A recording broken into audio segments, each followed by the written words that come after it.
Hello' guys, কি খবৰ আপোনালোকৰ?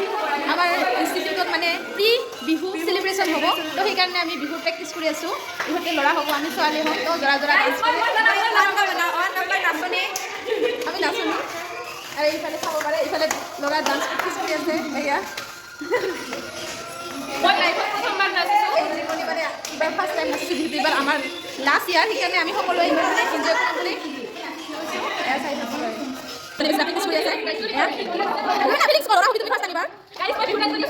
এয়া হৈছে অলপ অলপ পাৰিছে।